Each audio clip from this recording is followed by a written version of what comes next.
Well, as I told you earlier, we took Lars yesterday up to Huddersfield Woods, where for the last 18 months the CFC has been studying and making a film about the big cats that have been seen up there.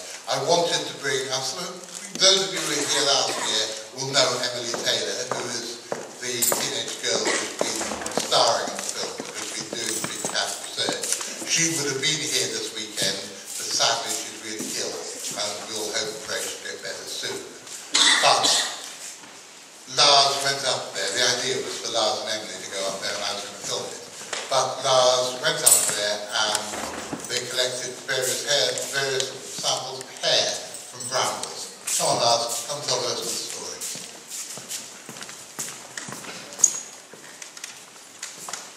Yeah, hello everybody.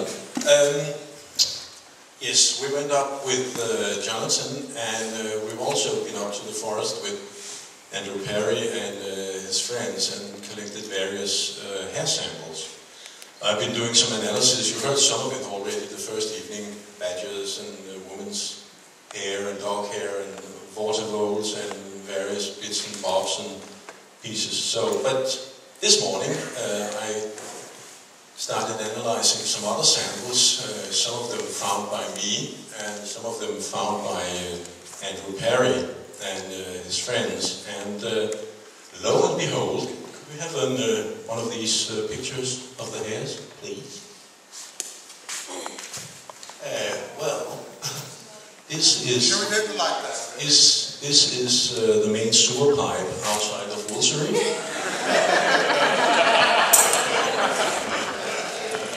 No, when I went through some of these hairs, it turned out that first of all they were cat hairs, and when I started looking a little bit closer, it turned out that they weren't only cat hairs; they were actually hairs from a big cat. I did find a few of those a bit earlier on the day, but they were in a rather poor condition, so it wasn't possible to say anything about what species they were. But these, you won't be able to see any details because of this, the lighting and so on. But this is the hairs of a leopard, and it's not possibly the hairs of a leopard. Maybe the hairs of a leopard. It is definitely the hairs of a leopard. There's various things you can see. I'm going to go tomorrow. I'm going to bore everybody to tears with the details of how you analyze hair, but what you look at is basically where the colored parts are, the structure of the color in the center of the hair, and various other identification marks.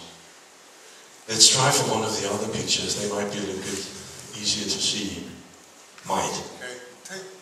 Okay, here you can actually see one of the identification marks for a cat. You can see the center of the hair is all one dark blob of color. That's where you find all the color in the hair. And there's a light zone outside of it. A hair is more or less built like a tree trunk with a bark and a trunk, if you like.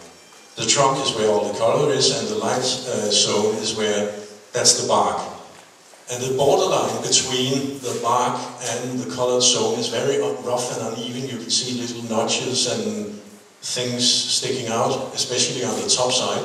It looks in part like the blade of a hacksaw. That's typical, that's characteristic of a cat. So there's no doubt about this being a cat.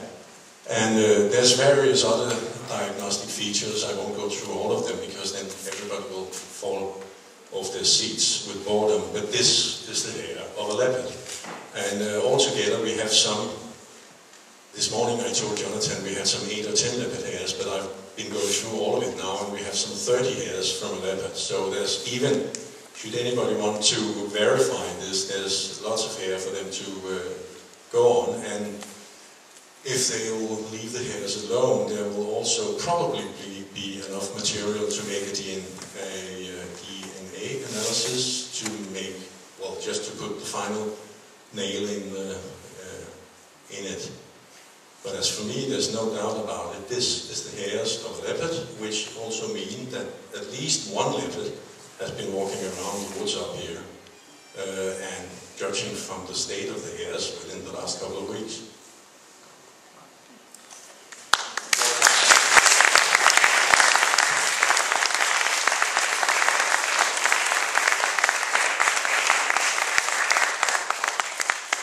Well, there isn't actually much you can say to that about, wow, we've done it.